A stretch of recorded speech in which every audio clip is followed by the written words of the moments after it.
Hello, everybody. Thank you for clicking on, those watching live and those that have chosen to watch at their convenience. I appreciate everybody clicking on, and we've got a big show tonight. Chris is going to be joining us in about a half an hour, and we've got a lot of things to talk about in the meantime.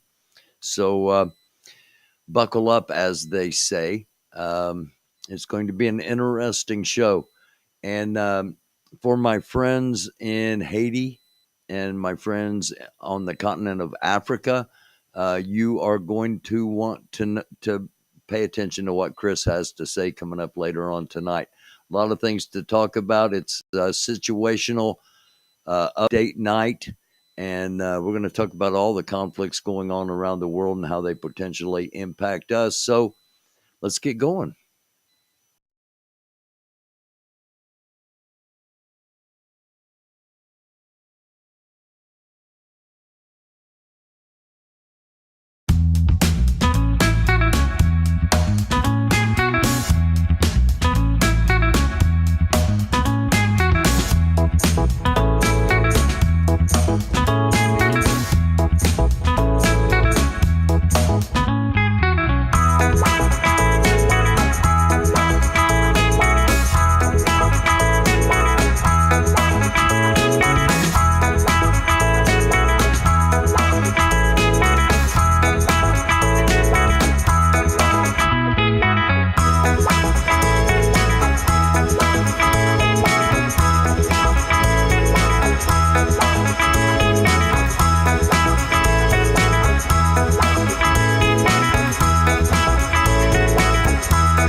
Hello, if you're just joining us, welcome. Thanks for clicking on, whether it be live or at your convenience. I greatly appreciate everybody that does click on the channel and watches.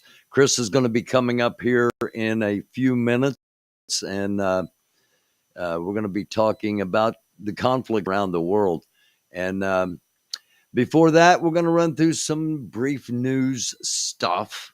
and catch you up a little bit. First of all, let me say hey to not going away. Be ready for anything to happen. Yes, and by the end of this episode, you'll see why. Hello to Guy Bassett. I'm so glad California has survived all the earthquakes and hurricanes hitting at the same time a couple of weeks ago, and all my friends out there are safe. And the hurricane that hit Florida this morning, we'll touch on that a little bit coming up. Thankfully, did not hit with full force at any of my family's residences down there. So thankful for that on a personal note. With all that being said, the minority leader of the Senate had another incident today. Here's Mitch McConnell. What are my thoughts about what? Running for re-election in 2026. That's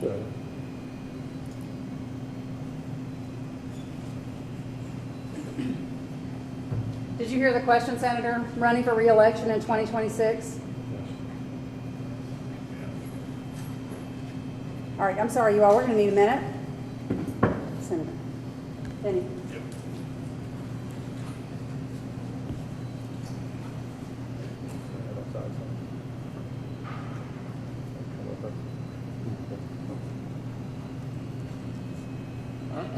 okay.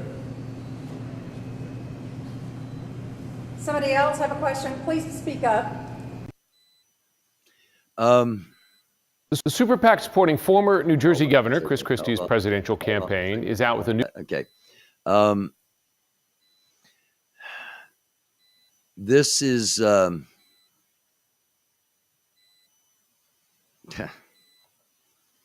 I don't agree with a whole lot of things Mitch McConnell says or believes. But what we're witnessing here is, in my opinion, I'm not a doctor, but the man needs some medical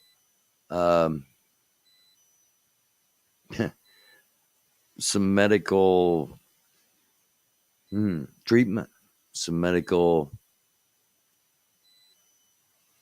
at least, at the very least, some sort of recommendations. And this is somebody that's got a lot of power and has a lot of influence. And what we're seeing is a deterioration, and hopefully physicians are the priority. So I'm hoping, number one, even though I don't, I don't agree with anything hardly that he has to say. I don't like seeing this for him personally or his family, and I sure don't like seeing it in leadership in our country. Now, with that being said, let me see if this will come up. Yes, of course, it's got a ad there. With that being said, leadership of our country. Biden is old. Trump is corrupt. Trump's also old. Don't believe the hype you're seeing. This is something that is not being talked about in our country. We are under perilous times. And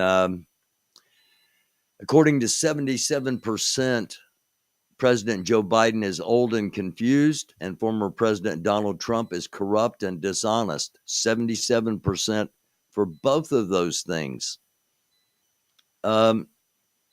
We deserve better. We deserve better options if they are indeed out there. Now, if it comes to,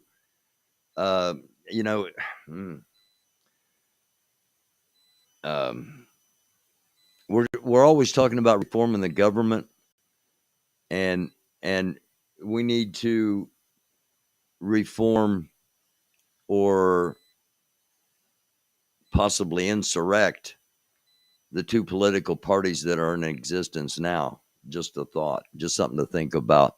Anyway, we see what's going on with McConnell. We've seen Joe Biden. We've seen 91 indictments for Donald Trump, as well as some possible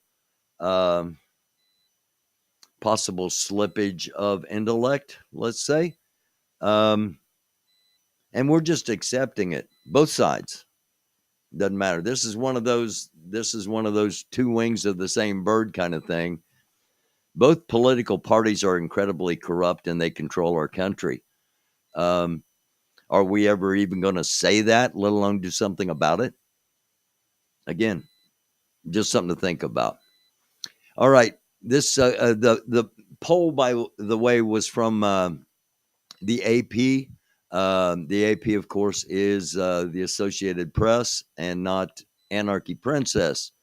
For those that do not know who Anarchy Princess is, let me introduce you. Oh.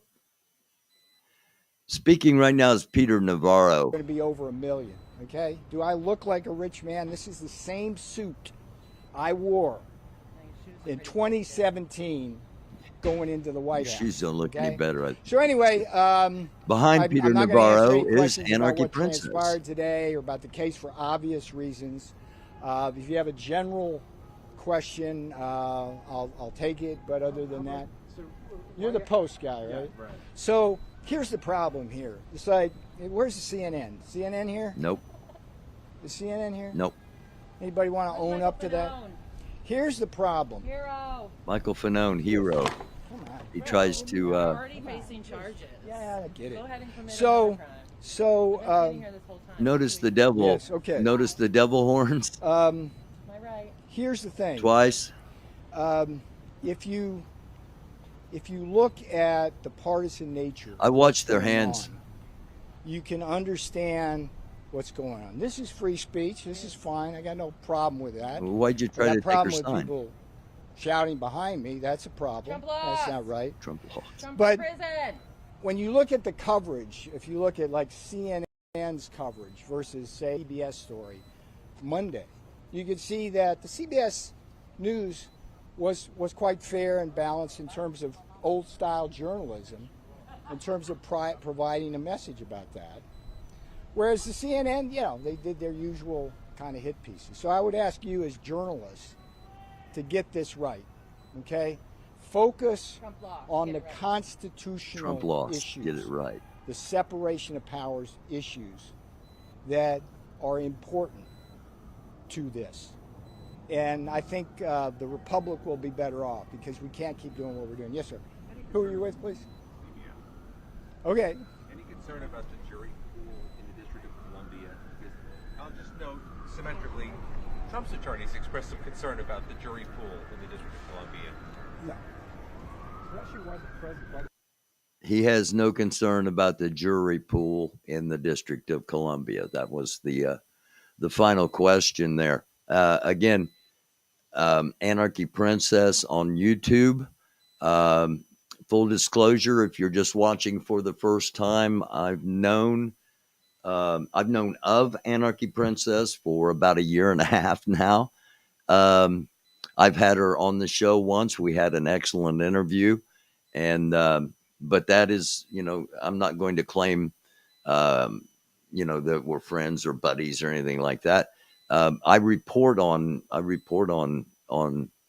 what happens, and currently she's what's happening in DC, and good on her for being a respectful heckler, if you will. Some of you might not think that was totally respectful, but if you knew Peter Navarro, it was more, in my opinion, it was more respect than he probably deserved.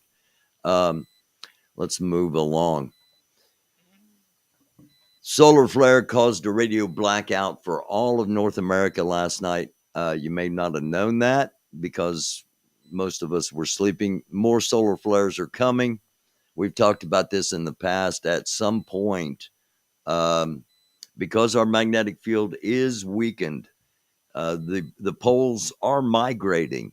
We are coming upon what's known as the solar minimum. When we reach we go into an ellipse instead of a oval around the sun. We go into an ellipse, and we're coming into the period where we start traveling to the farthest point away from the sun that we get. Three major Earth science topics that the mainstream is not talking about at all. Probably the biggest cause of climate change is the three things I just now mentioned. Not cow farts or oil or the and before I get too far off topic and before everybody turns this off, just do a little bit of investigation on your own about the percentage of CO2 that is actually in the upper atmospheres. That's all I'm going to say on that. Make sure I don't go too long here. There's a report that NASA found alien life on Mars, then accidentally killed it. This is scientists are claiming this. Now, of course, we're going to be talking coming up. It's going to be back in the news. The congressional probe, the NASA probe, the public hearings, supposedly full disclosure at some point as to we are not alone. And so that'll be coming in our near future, I'm sure. We've been talking a lot about Prigozhin lately, the Wagner chief.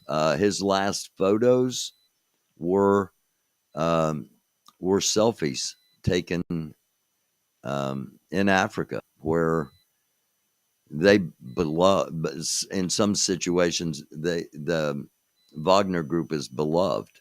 Again, Chris is going to be coming on in just a few minutes around 9:00, and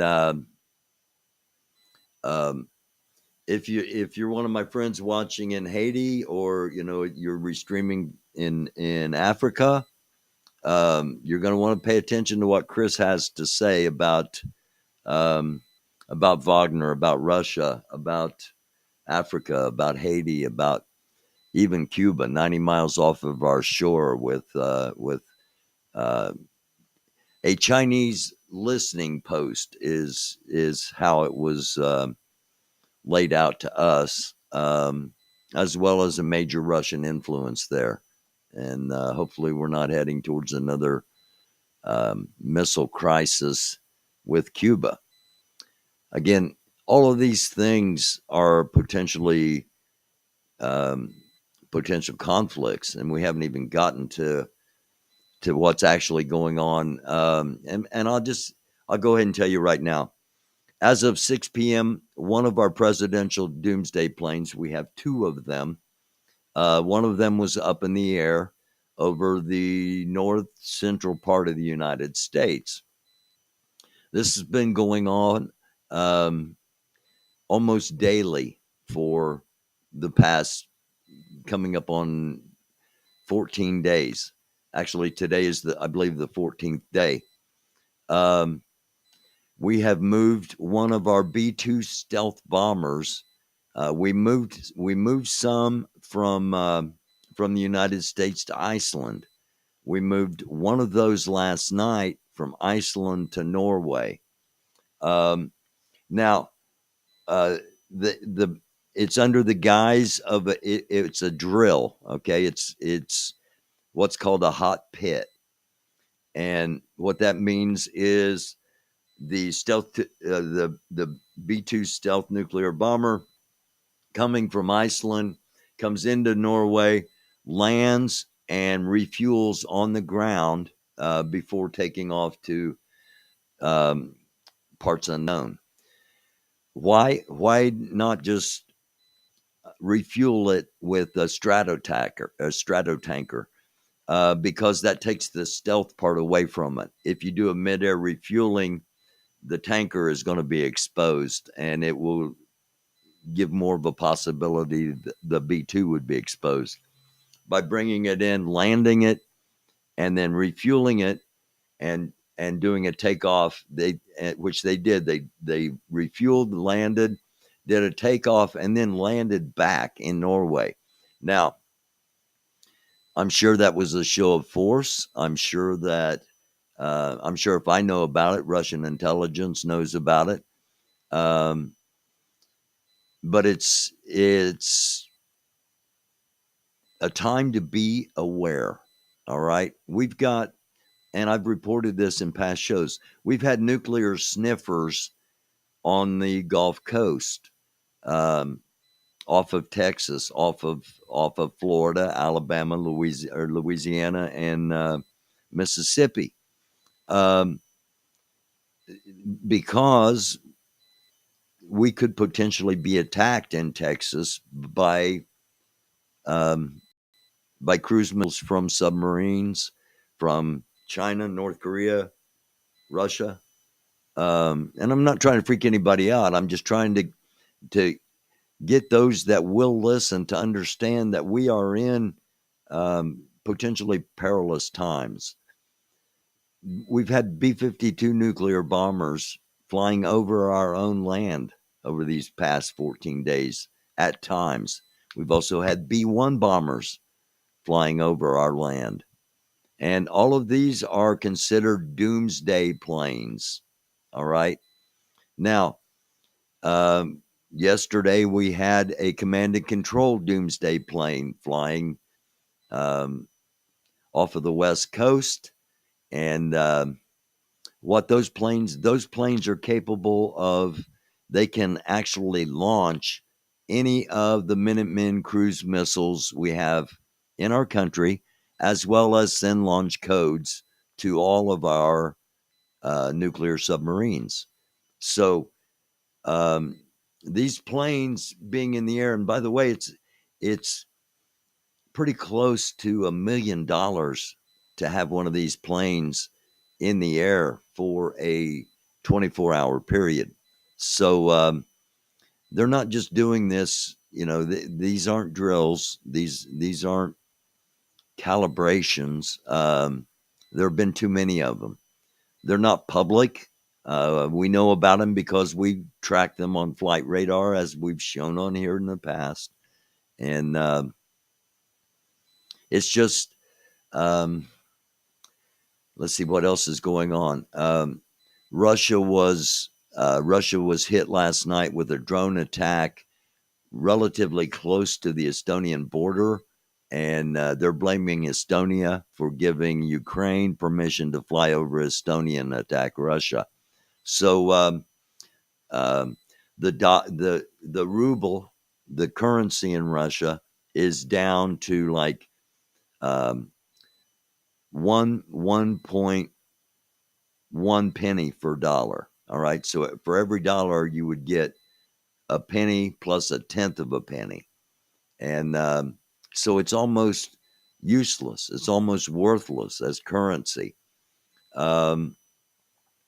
Ukraine has launched a counteroffensive outside of the Zaporizhzhia region, where the nuclear power plant that was mined by Russia.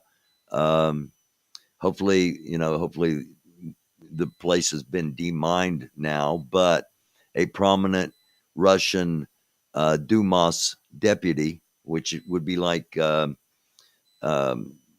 not quite like Speaker of the House, but maybe House Majority or House Majority Leader, because it's Putin's party. He has called for tactical nuclear weapons to be used in the Zaporizhzhia area, because that's where a lot of the Ukrainian troops are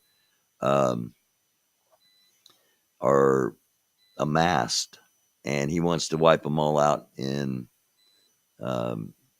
with one missile.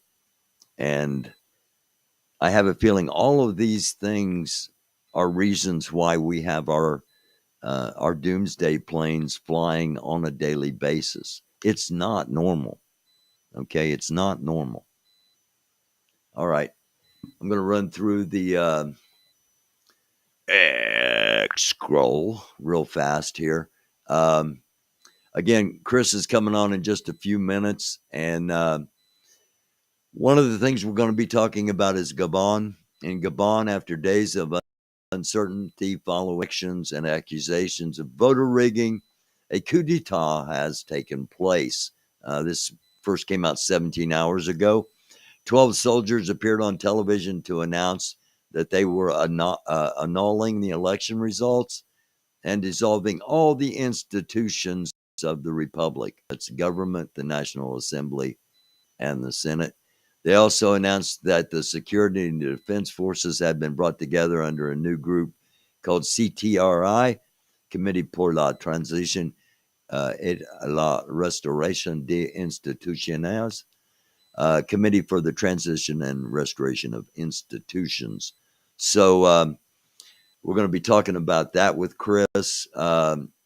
Actually, let me pop over here real quick and just letting you know so you can see. Okay, right here is Niger, and Gabon is right down here, directly south. So there's Niger, Cameroon, Equatorial Guinea, which has had their own conflicts, and then Gabon is right down here. So just to give you a visual of where things are located. We'll go back to the map more than once tonight as we talk about conflicts around the world. I'm sorry. There we go. The internet was cut off. A curfew was introduced, and this is all after the fraud was denounced by the opposition.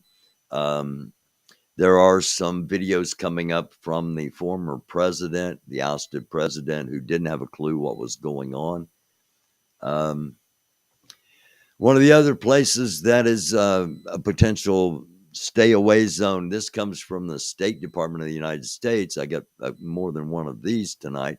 Chihuahua, Mexico. Due to recent security incidents, U.S. government employees may not travel to or through the town of Yahos.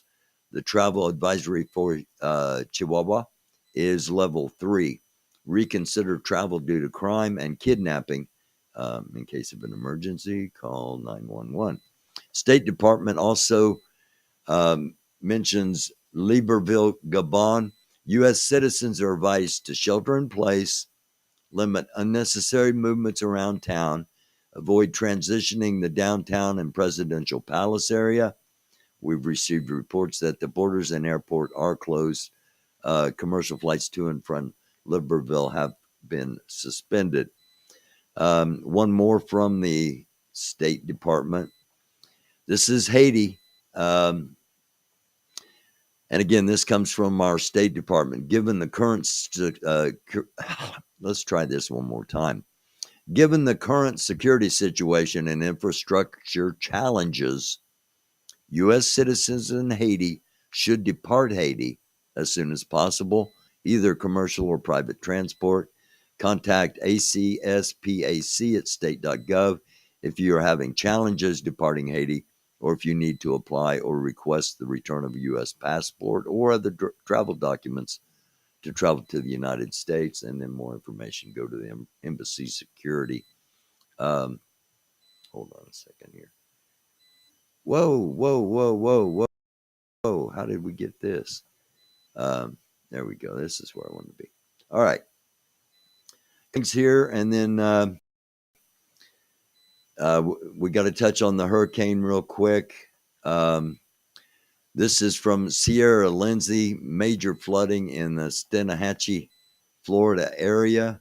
Just one example of the damage that was done. Lots of trees down, lots of water covering lots of areas, and there's going to be all kinds of mean, nasty, ugly things in that water. So if you're in the Florida area, avoid that. This is just as the eye wall hit, power flashes. Again, this comes from Sierra. Most intense winds about to hit just as the sun comes up. So when these wires blow together like that, they will spark and sometimes ignite, as we're seeing here. Oh, hold on, one more look. This is from Massimo. You get a look at the storm surge coming in up to 9 feet. Hold on just a second. Hello? Yeah. Huh? Oh, I got to put the link up. My bad. I'll do it right now. Sorry about that. I forgot to put the link up for Chris. Storm surge coming in at 9 feet. Hang on. Producing the show while narrating as well. Thank you for your patience. Thank you for clicking on. We are just about done with our X scroll, our Twitter scroll, and we'll have Chris up here. Sam Singe says, Sam Singe from Damnation Drive-In says, wow, I'm around elitist assholes all day, but this is next level. What is she talking about? The GOP's grand old party, the Republican Party, their message to the suburban women of the United States.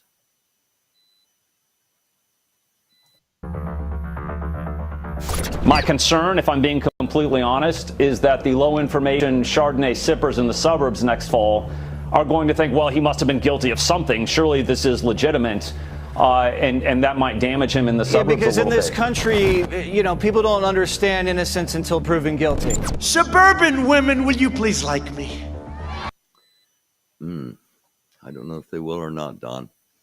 But time will tell. If he's allowed to run, there is a major movement out there that some states are going to not allow him on the ballot. They were talking about the uninformed suburban women that would not be voting for him. He depends on people being stupid. We won with poorly educated. He is still president. There's a lot of things that this Biden person does not have, like the presidential seal and things like that. We won with poorly educated. He could stand on the front steps of the White House and commit murder with it. I love the poorly educated. It just dawned on me. It's fellow criminals, liars, no kind of morals. The dude just said he could stand on the White House and commit murder and he'd still be with him. What do you do with people like that? I don't think that's ever been asked, but I believe it needs to. Just something to think about. Educated. Trump 2024. He's counting on your stupidity. That comes from Don Winslow. Republicans against Trump. What? The MAGA follower believes that people who took the COVID vaccine are not considered human anymore. Just in case you don't think this is for real, let me let you hear it from the guy himself. Come on now. By Pfizer. Anybody take Moderna is owned by Moderna, and they're calling the species Borg Genesis. It's not even a human anymore. It's called Borg Genesis. What? It's not even human. The people who took the vaccine, they're not considered human anymore. Wait, the people who got the vaccine are no longer human? No, and they're actually owned. They're enslaved by Pfizer or Moderna, whoever they took the shot from. So they're public. They're their property. People who took the vaccine are owned by Pfizer now and are not human. Genetics has changed, so they're not human anymore. So they're a Borg Genesis that's owned by Pfizer, or they're Borg. Okay, you get the idea. MAGA Georgia State Senator Colton Moore suggests a civil war can break out if Trump case will go to trial. So he's trying to interfere with the trial and interfere with the prosecution of Prosecutor Willis. My goodness, how many people in my district questioned that election? I mean, and now that we've got 19 people who are facing the rest of their life in prison because they spoke out against an election. I mean, you know, they're not facing the rest. Well, some might be because, you know, if you're 75 or 76 and you get 20 years, that's might be the rest of a couple of their lives. So, okay, I'll give you that. I told one senator, I said, listen, I said, we've got to put our heads together and figure this out. We need to be taking action right now, because if we don't, our constituencies are going to be fighting it in the streets. Do you want a civil war? I don't want a civil war. I don't want to have to draw my rifle. I want to make this. You don't have to draw your rifle. All you have to do is come to the realization that Trump lost an election, told a big lie. And that's why we're all here right now. It's really that simple. Problem, go away with my legislative means of doing so. And the first step to getting that done is defunding Fani Willis of any Georgia tax dollars. And hopefully Representative Jordan and Representative Biggs will follow suit in Congress and strip her of her federal dollars too, because she is not upholding her oath to the Constitution. Okay, that's what's going on in Georgia in the state Senate. Vivek Ramaswamy is more crooked than you might have thought. I'm going to hold off on this one until tomorrow night because I want to play the whole thing. And this comes from Adam Kinzinger, former Republican congressman and member of the J6 committee. White nationalist Trump supporters tar and feather a rhino and then run them out of town on the rails, much like was done in the 1800s. And this all happened outside an In-N-Out burger. So, you know, I don't know if that was good for their business or not, but federal judge found Rudy Giuliani liable for defaming Shane Moss and Ruby Freeman, Georgia election workers who worked as a voter registration officers in Fulton County, slapped him with a 6-figure fine for failure to comply with discovery. So a little bit more bad news there for Rudy, and it doesn't make the Georgia case look any better either. Just saying. This is what the sky looked like off of the coast of Florida as the hurricane approached. Never seen a sky like that. I do not know if this is in any way enhanced. We'll find out in a day or two, I imagine. But at the moment, if that was a real look, that's kind of freaky. Real Candace O, she has some thoughts. PayPal has passed a bill to take money from conservatives every time they speak up, according to her. A lot of people, I'm sure, will be believing this. Let's listen. Good morning, TikTok. How are y'all today? Well, are you kidding me? It's okay. It is 2 minutes and 19 seconds. All right. I thought it was 20 seconds long. I'll hold this one also till tomorrow.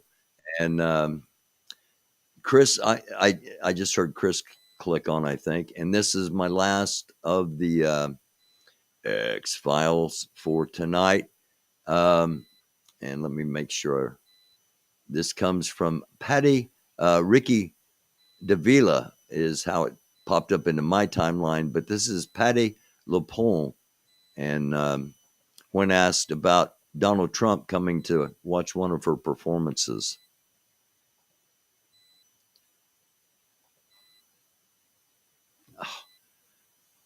I just looked over. Okay, there we go. Let's do it. Why should President Trump come see your show?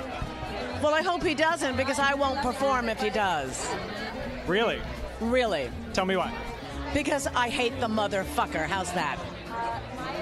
Okay, she does not mince her words. And that's how we end the X Files scroll for tonight. Let me hop back over. Chris is here. Chris, can you hear me? Yes, I can. Can you hear me, Got Barry? you, man. Yes, I can. Great. Yeah. Hey, what do you think about, as long as there aren't conflicts, let's do this every Wednesday night around 9 o'clock. Okay. I kind of have a feeling that things are just going to keep heating up, and we might have to say things two or three, the same thing 2 or 3 weeks in a row, but that's how people listen and learn, Exactly. by hearing the same thing over and over and thinking about it and going, oh, well, maybe we ought to be doing something. Right. I agree. So, okay, cool. We'll be doing this every Wednesday night, viewers. I'll be doing an 8:30 to 9 thing. I went way long tonight because I talked too much. I won't have as much content now that I know what a half hour is supposed to be. In the X-Files scroll, I mentioned, Chris, that the United States, the State Department has recommended all United States citizens evacuate from Haiti. Right. And that's really been ongoing for some time. I'd say more so in the past maybe 8 to 9 months. So that's not actually a new warning. We had warnings coming out. I said maybe 8 to 9 months ago about American citizens not even coming into Port-au-Prince because of all the gang activity and everything else. But now, I mean, they'd said this before that U.S. citizens need to leave Haiti because of the deteriorating situation in Haiti. So How many are still there, do you think? Oh, I don't know because I just came back from Cali, Colombia, not too long ago, and I was coming in, and another plane was coming in from Port-au-Prince, and I was talking to some lady from Port-au-Prince, and I'm just like, I thought they said for American citizens not to go there, and she's like, yeah, she's like, well, I'm a little bit of a daredevil, and I'm like, well, it really must not be that bad then to go there. She's like, you still have to be careful, but she's like, I maneuver my way around and everything else, and I was just like, okay, well then, sometimes the United States government over exaggerates, because they really want people to be cautious, because they really don't want anything to happen to any U.S. citizen because that regional security officer is ultimately responsible for American safety. So that's probably the reason why they're asking, U.S. citizens to leave the country currently. And I mean, U.S. citizens are easy targets for kidnapping and thus leverage. Right, and that's, I think that's the thing. But since most Haitians are of African descent, it'd be kind of hard to distinguish, um, uh, well, a U.S. citizen of Haitian descent as opposed to a U.S. citizen of let's say African American descent going into Haiti. But if they were to pursue you, like you're getting off the plane, and someone radios ahead and says, "Hey, we got such and such getting off the plane. They're American. Yeah, they're black, but they're American, and they're going X, Y, and Z." Someone from the outside can pick them up and snatch them and be like, "Okay, hey, you know what? You're now, you're kidnapped, and we're gonna get money from you. So it's a ransom, just like that." So that's kind of how that stuff plays out. But like I said, I spent a good amount of time in Haiti, and but this is back in 2018 when things was really just starting to get like riled up. It wasn't that bad. The gangs weren't that bad, right? But I think after Moise's assassination, that's when things really started to deteriorate in the country. So now, our government is basically saying, hey, you know what? No, U.S. citizens leave.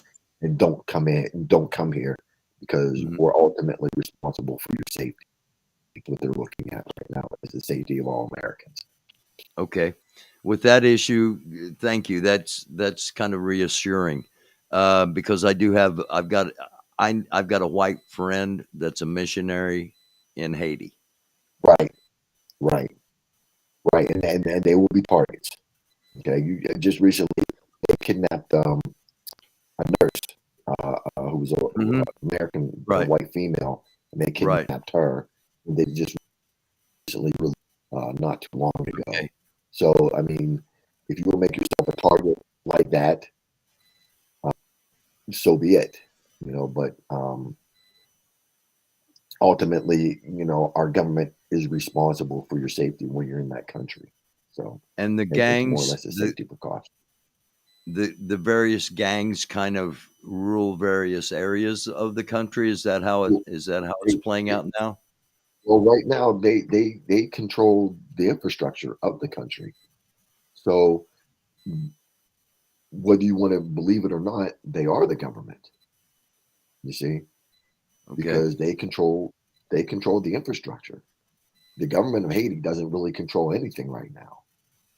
All they have is a police force, and the police force is trying to rid themselves of that gang, but they don't have that type of knowledge how to get rid of the gangs. And what they try to do is more or less try to fight a conventional war, right? Where it's state on state actor as opposing to state versus non-state actor. And they're entirely two different dynamics on how you would approach those problems. So are they also outmanned? They're outmanned, outgunned, but ultimately, when you're dealing in irregular warfare, which is what's going on right now in Haiti, right? This is what we call population-centric warfare. Okay. Where the populace is the center of gravity, the community is the center of gravity, right? So unlike when like what's going on right now in Ukraine and Russia, that's state on state. These guys are wearing uniforms. That's conventional warfare, all right? The missiles, all that stuff. Here, it's more or less It's just like the Taliban, okay? That's or ISIS, or Boko Haram, MS-13, okay? Those are all organized gangs. Forget the ideology. Forget the ideology, okay? The ideology is not what makes the gang. Because they're all organized, right? And if you know how to dismantle an organized gang, then you can dismantle those gangs right there in Haiti and anywhere else. And I think that's where that's going to lie. But ultimately, you have to have community support to turn the community against those gangs. And if you don't have the community support, it's not going to work. So it's kind of like the mafia would take care of their area. They would take care of the people of their area, especially when the government wouldn't, and they develop loyalty of those people. And so the gangs in Haiti are developing the loyalty of the populace. Exactly. So and just recently, but also they also use violence, fear, intimidation, right, to control those gangs. Yeah, to right. control, to also, but to control the community. Just recently, they just had there was like a demonstration, a protest, a march of these churchgoers to march against the gangs, and the gangs came out with their machine guns, and the protesters came out with machetes. So you took a knife to a gunfight, and those protesters, a lot of those protesters got killed because those gangs are like, we'll just mow you down. You see, and so that's the violence, fear, intimidation that they also use. And I can, like I said, I can also resort this back to Afghanistan, right? Okay.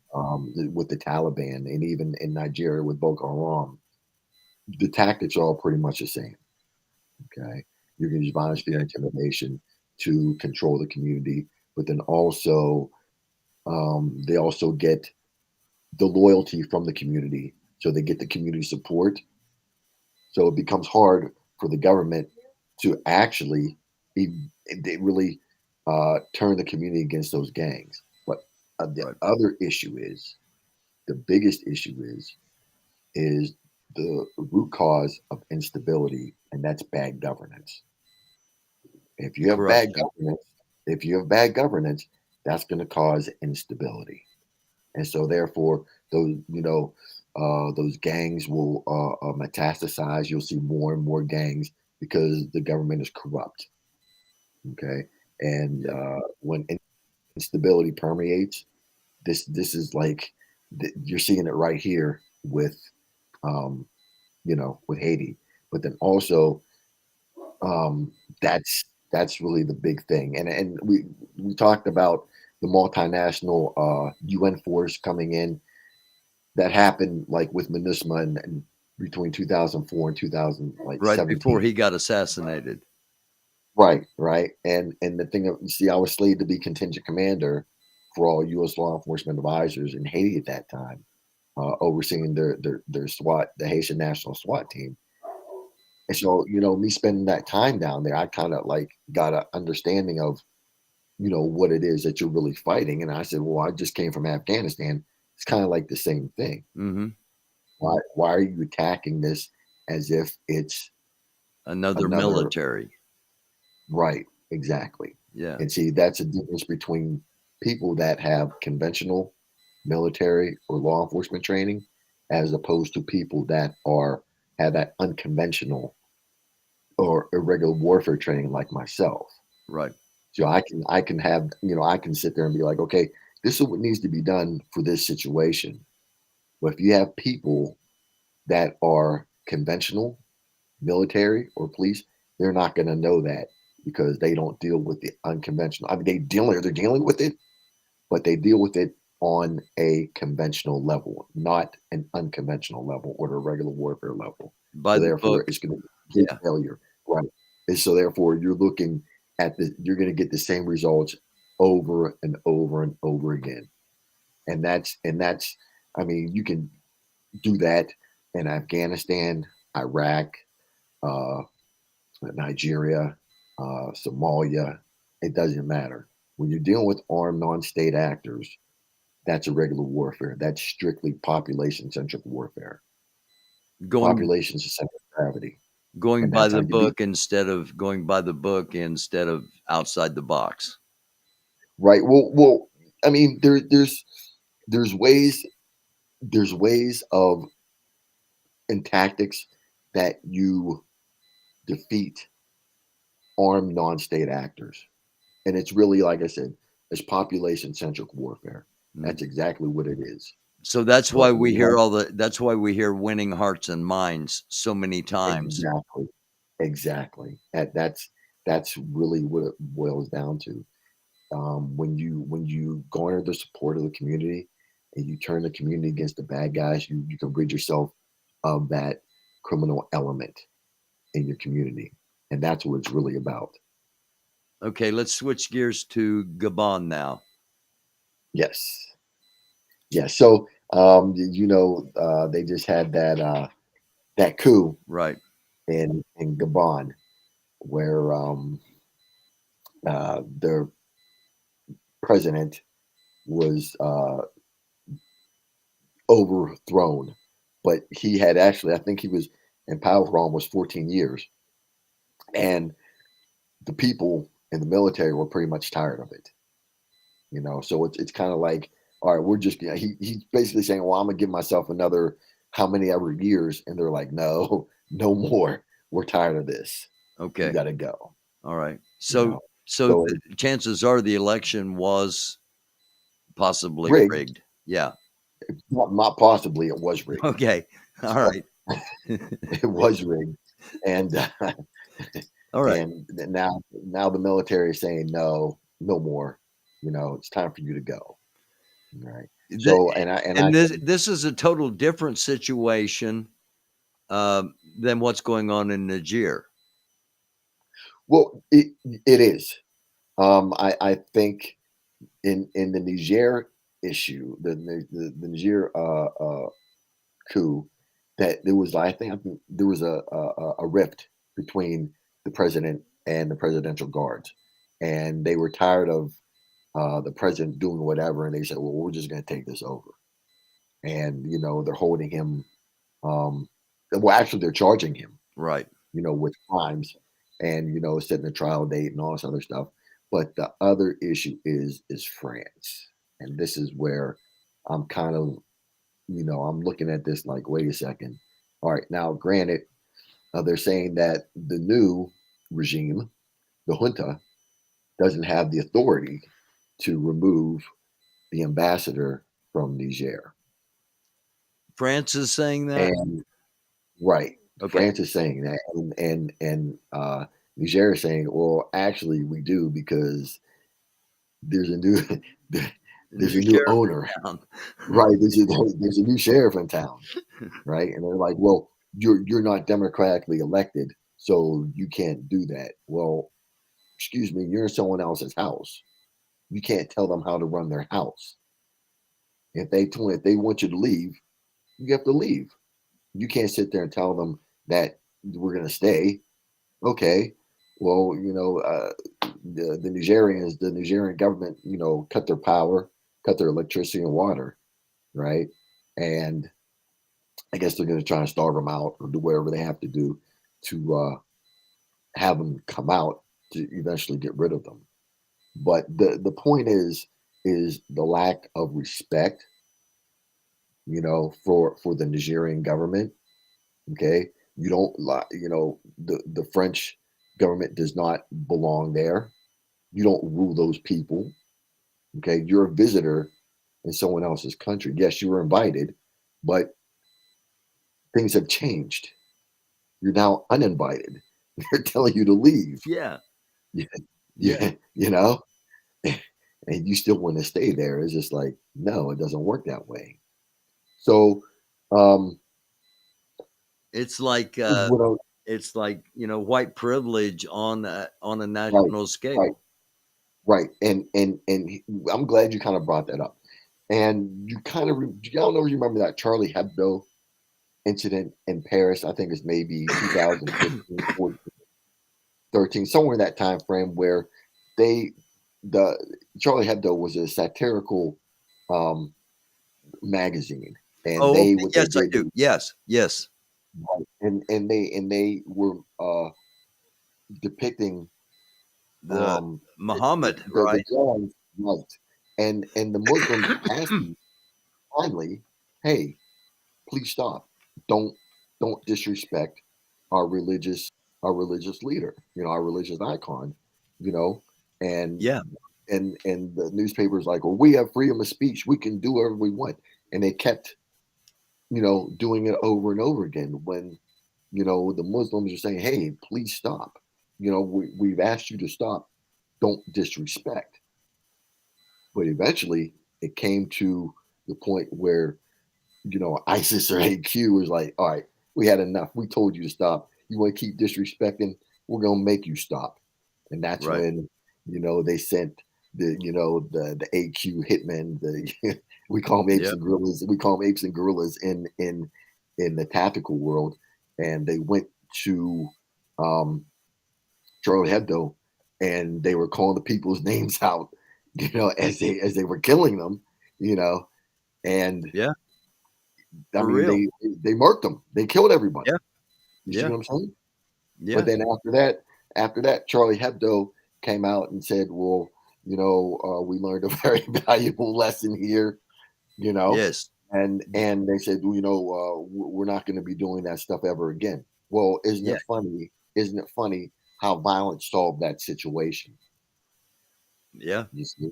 Now, I'm not promoting violence. Right. We're not promoting violence. We're just saying that the lesson to be learned, in my opinion, is just because you can do something doesn't mean you should. Right. And see, and that's kind of like what I'm getting at here with Niger. Now, it's apparent that a lot of people, certain demographics, think that they can say and do whatever they want to poor people, less fortunate people, and think it's okay. Well, obviously, these people now in Niger are like, well, no, it's not okay. We want you out.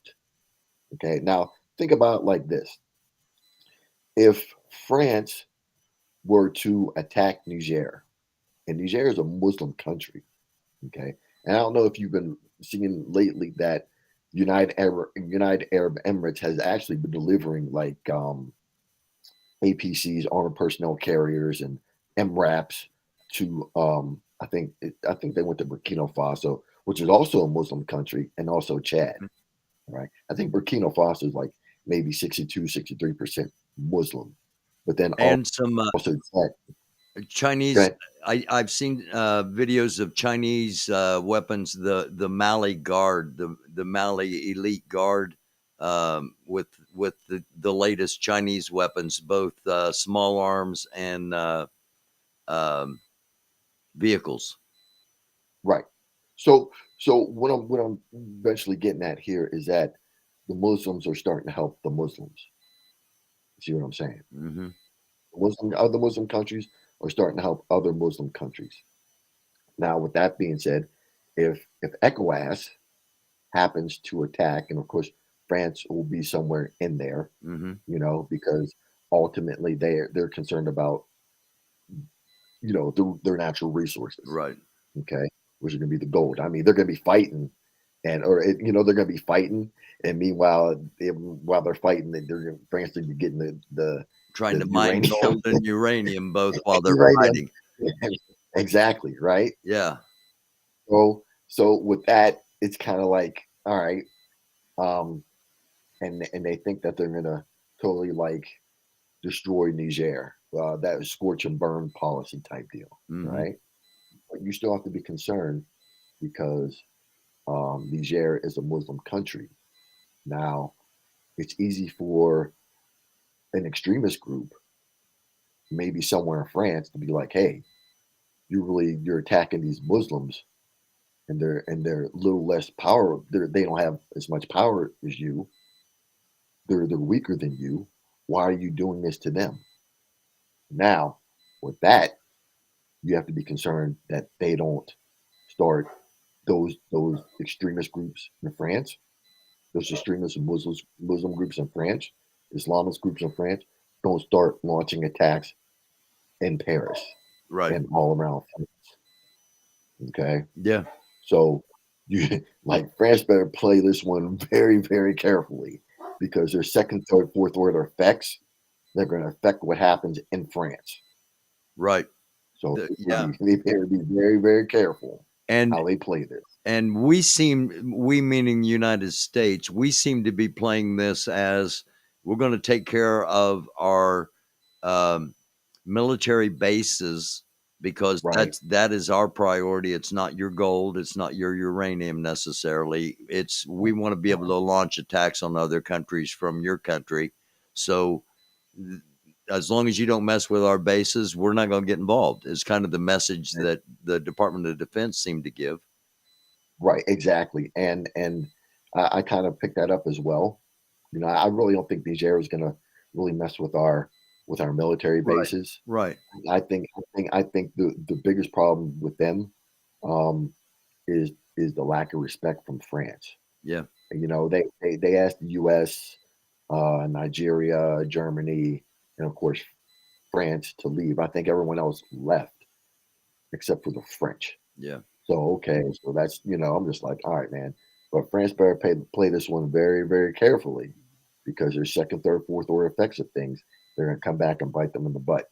I'm telling you that right now. Okay. For me, that's an easy read. I can see that. Okay. You know, because of, you know, what's going on. But going back to Gabon, that's another francophone country, right? So it seems like the francophone countries are starting to bail on. Starting to stand up to France. Right, and starting to get rid of them. Now France needs them, right? They get a lot of their natural resources from them. Now they start drying up, you know, France can't get those natural resources from Africa. France is going to start to suffer. Yes. Yeah. You see, as a country. Yeah, because all 100% of the uranium they use in their nuclear reactors to produce energy comes from the African continent. It was Exactly. Mali, Burkina Faso, um, Gabon, and Niger, and I think there was one other, but all 4 out of those 5 countries have kicked or are actively kicking France out as we speak. Exactly. So like you said, so you have Gabon, you have Niger, Mali, Burkina Faso, and Guinea, right? Those Guinea, are 5 yeah, countries. that Those was are the other 5, one. and they're removing themselves from the French. The way to fight back is a scorch and burn policy, right? They would totally destroy everything they could, in those francophone countries to just be like, yeah, well, this is what you get. Okay, that's They one might way. they might they might get more than they bargained for if they attempt that. Right. You see, and that's things have changed. Yeah. These are Muslim countries you're dealing with. Okay, and we talked about those Islamists, those Islamic extremists there in France, and I think you said that they were trying to make that their foothold Mm-hmm. in France. So France better think twice about how they handle things, and that's it. But then also the whole thing with Burkina Faso and Russia. Okay, Right. That's where I was heading next. I was going to say, okay, now let's go to the Wagner or Wagner connection. right. Um, with how important Russia becomes in removing France. Right. So that's I haven't heard anything from Gabon talking about they're going to start bringing Russia in, but historically, Uh-huh. Russia has played a significant role in when it was the Soviet Union, played a significant role back in the 80s and even 90s. I don't know if, of course, you remember Nelson Mandela and the ANC. Mhm. Well, it was Right. Russia's the Soviet Union. Well, when everyone else is coming against Nelson Mandela, it was the Soviet Union that kind of backed him, and it's Yeah. just more Cold War stuff against the U.S. and whoever else was going against Nelson Mandela, and they did the same thing with I don't know if you remember Robert Mugabe, Mm-hmm. Of right? course. With Robert Mugabe and ZANU. It was ZANU. I think it's PFU, PFA, whatever it is. But they did that. The Soviets also helped him beat the Rhodesians. So Rhodesia turned into Zimbabwe through, um, through Robert Mugabe and ZANU. But then Robert Mugabe, even though he created um, Zimbabwe, he was overthrown too. He was also overthrown as well in a coup back, I think it was maybe 2012, 2013. He was they overthrew his government. And I'm just like, wow, you overthrow the guy who gave you freedom from Rhodesia to make you free? I mean, granted, his policies and Mercy. maybe some of his policies weren't the best. And sometimes you have to do things as a president that maybe you may not want to do. But this is the guy. This is Right. the guy that gave you freedom. Okay, Right. from Rhodesia, and you guys overthrew him. And I'm just like, oh, okay.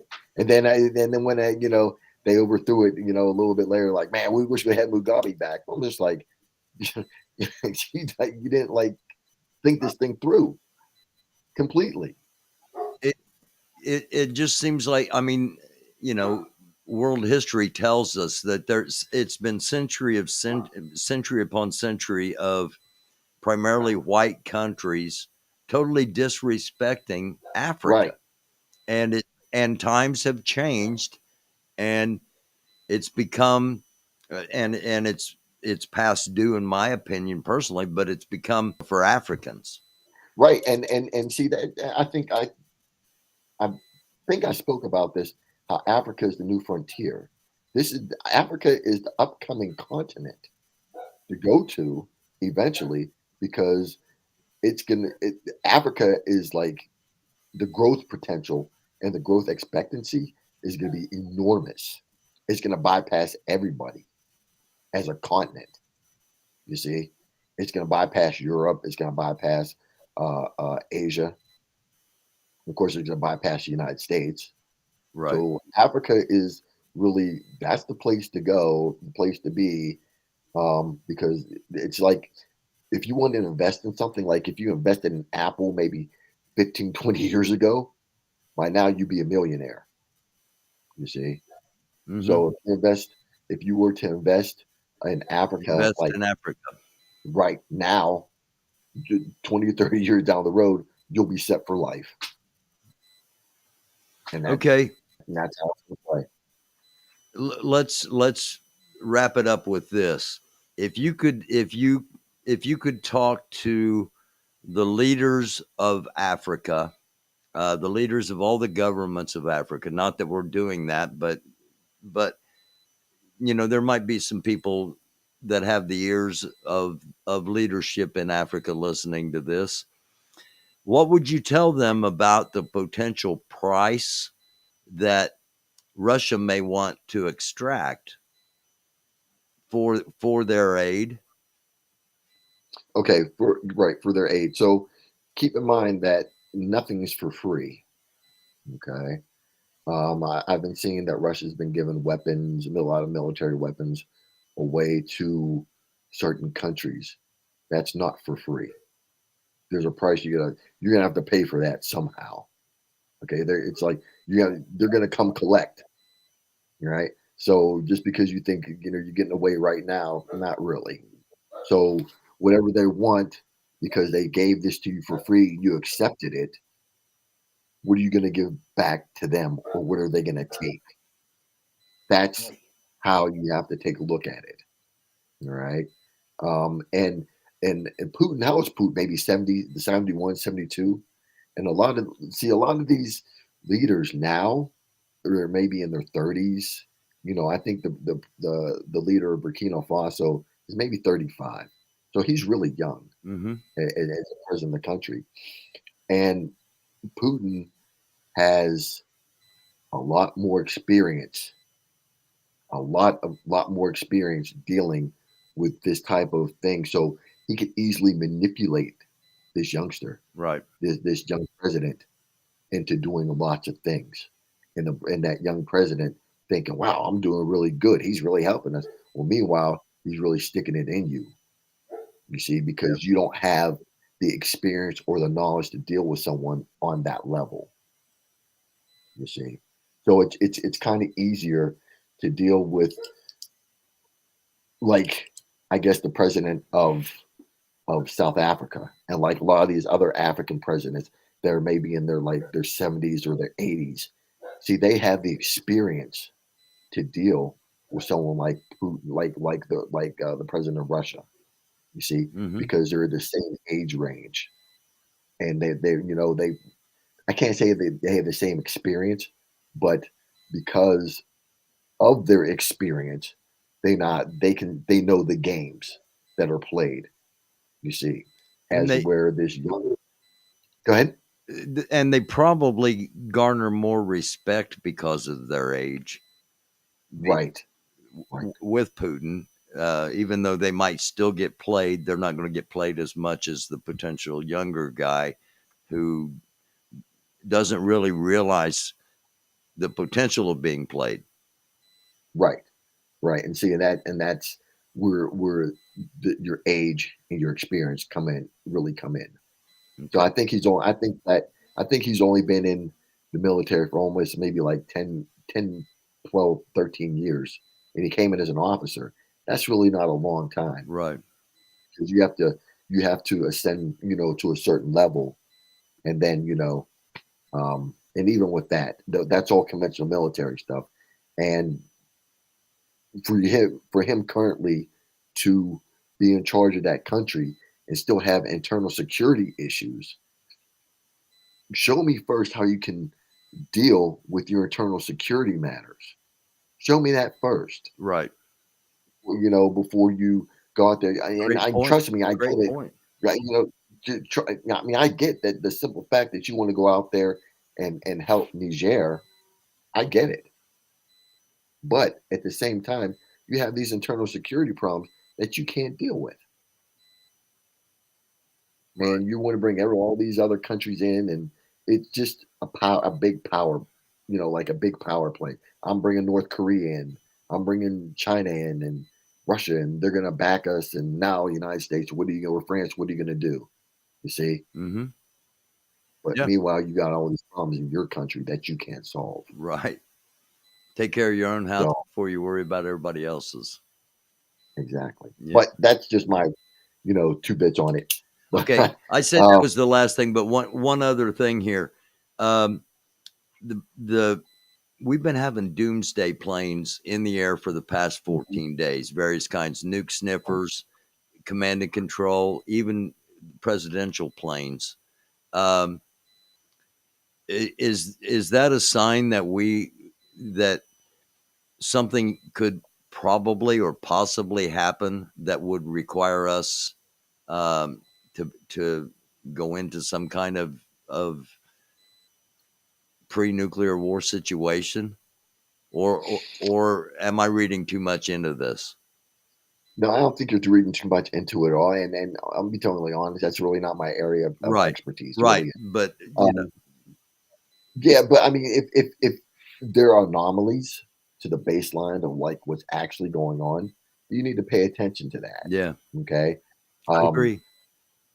If and apparently that's what's going on. Yeah. So and I think Putin had talked about using tactical nukes anyway. Right. Well, I mean, those planes are up there for a reason, and I've been hearing things. I don't know how reliable they are. That like China's not too far from not too far from Canada, and they're off Alaska's coast and all that stuff. I'm just like, okay. So, those planes, those doomsday planes going up, I don't know where they're going. But there's a reason why they're out there. All right. Trust. Yeah. I was afraid you'd say that. I was hoping you'd go, hey, look, this is one of those things where, okay. All right, man. We'll see you next Wednesday night at 9:00. I'm sure you and I will talk between now and then, but back on here next Wednesday night at 9. Sounds good. Awesome. I'll talk to you then. I look forward to it. Thank you, man. Okay. You take care. Have a good night. You too. All right, everybody. Thank you for clicking on. Thank you for being here. This is one of those where you might need to share it with some people. A lot of information here. And again, we're going to be doing this every Wednesday night, just because I feel like with potential for civil war, potential for natural situation, potential for world war, there are just so many things that could possibly happen that we're just going to kind of keep an eye on it for you so you don't have to. And I again, thank you all so very much for watching.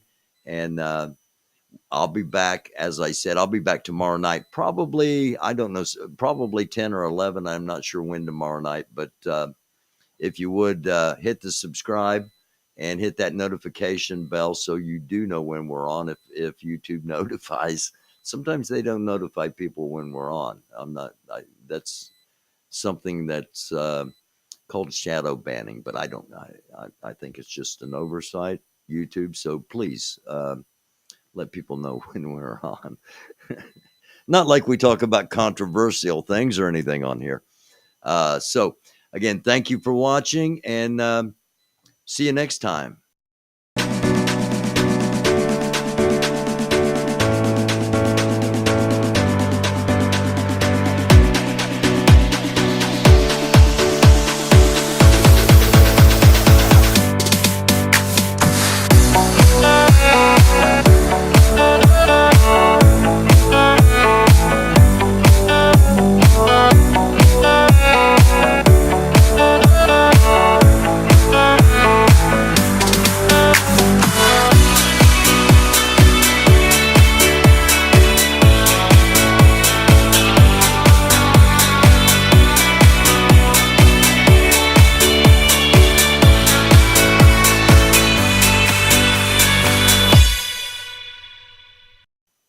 It is a dark world. Do try to be a light.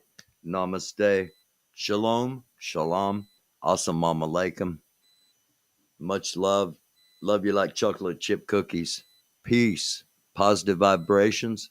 Blessings upon each and every one of you that so desire them. And it's a dark world. Try to be a light.